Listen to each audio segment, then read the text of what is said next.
মেয়ের আজকের ইচ্ছা হয়েছে টিফিনে কেক নিয়ে যাবে। তো কেক বানাতে গেলে তো অনেক টাইম লাগবে।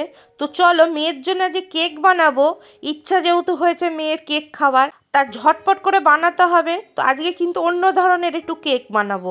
তো এখানটা নিয়ে নিয়েছি 1 বাটি ওটস। আজকে কেকটা কিন্তু ওটস দিয়ে বানাবো।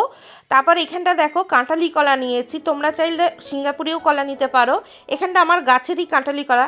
আলাদা একটা পাত্র নিয়েছি, সেই ওটসটা ঢেলে দিলাম। দেওয়ার পর এখানটা একটু গরম দুধ নিয়েছি, দিয়ে ওটসটাকে ভিজিয়ে রাখবো। এখানটা বড় একটা কফি মগের 1 মগ আমি দুধ ঢেলে দিলাম। দেওয়ার পরে এটা ঢাকনা চাপা দিয়ে 10-15 মিনিটের জন্য রেস্টে রেখে দিয়েছি। তো দেখো এখানটা ওটসটা অনেকটাই নরম হয়ে গেছে। তো এখানটা দেখো দুধটাকে সোক করে নিয়েছে।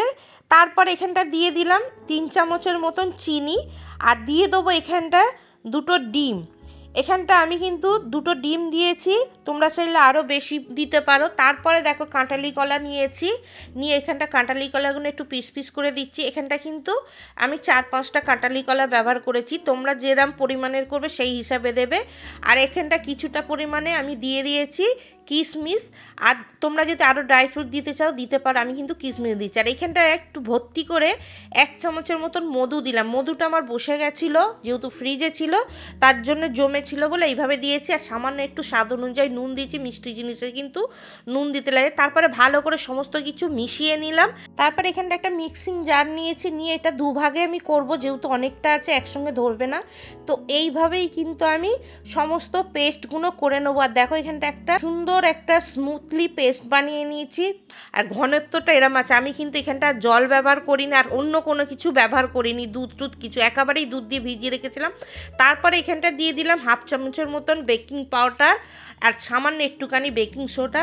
তারপরে দিয়ে দিলাম এখানটা ভ্যানিলা, দিয়ে সমস্ত কিছু দিয়ে একেবারে ভালো করে ফাটিয়ে নিলাম। আর মিষ্টিটা যে যেরকম খেতে চাও সেইভাবে দেবে। এটা আমি কিন্তু প্যানকেক বানাচ্ছি, এটা কিন্তু খুব মিষ্টি হয় না, তোমরা এটা ভালো করেই জানো যারা প্যানকেক বানিয়ে খেয়েছো। আর মধু দিয়ে শুধু করতে চাইলে মধু দিয়েও করতে পারো, তোমরা যদি চিনি দিয়েও করতে চাও চিনি দিয়েও করতে পারো।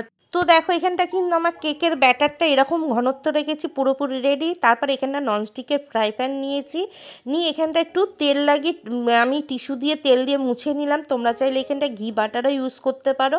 আর তারপরে 1 ডাবু দেওয়ার পরে আমি এখানটা ঢাকনা চাপা দিয়ে দিলাম। 1 সেকেন্ডেরও কম ঢাকনা চাপা দিয়ে রেখেছি। আর কত সুন্দর ওপর দিয়ে দেখো বাবলস হয়েছে, একদম জালিদারের মতন। আর হালকা করে এটাকে তুলতে হবে, সঙ্গে সঙ্গে উঠালে হবে না। দিয়ে আবার উল্টো পিঠেও আমি একটুখানি ঢাকনা চাপা দিয়ে একটুখানি রেখে দিলাম। দিয়ে দেখো হয়ে গেল কিন্তু আমার একটা প্যানকেক। কত সুন্দর কালার এসছে দেখো, দু সাইডেই কিন্তু সুন্দরভাবে হয়ে গেছে। একইভাবে আবার আমি একটু তেল টিস্যু দিয়ে মুছে নিলাম। এটাই কিন্তু বেশি লাগে না, একদম হালকা তেল। আর এইটা ননস্টিক প্যানেতেই কিন্তু ভালো হয়। তো ফের একইভাবে ডাবু দিয়ে তুলে দিয়ে দিলাম, দিয়ে এইটাকেও একইভাবে এরকম উল্টে পাল্টে আমি ভেজে নেবো। তো কত সুন্দর হয়ে গেল, কত সুন্দর কালার এসছে দেখো।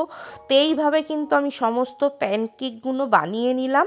সমস্ত প্যানকেক হয়ে গেল, আর কত সুন্দর উঠেছে, আর দেখতেও কত সুন্দর, খেতে কিন্তু অসাধারণ হয়েছিল। তারপরে প্যানকেক বানিয়ে মেয়েকে টিফিনে ঝটপট গুছিয়ে দিলাম। মেয়ে তো স্কুলে নিয়ে চলে গেল।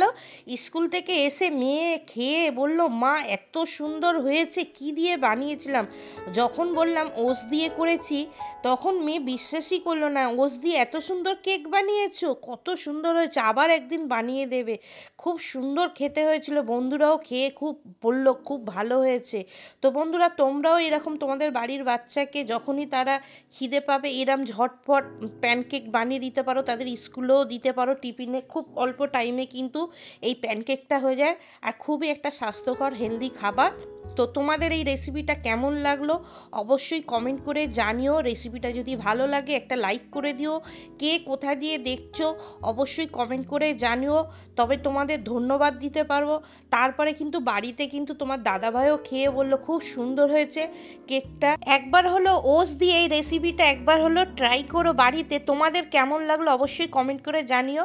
আবার চলে আসছি অন্য কোনো ভিডিও নিয়ে, অন্য কোনো রেসিপি নিয়ে। আজকের মতন টাটা।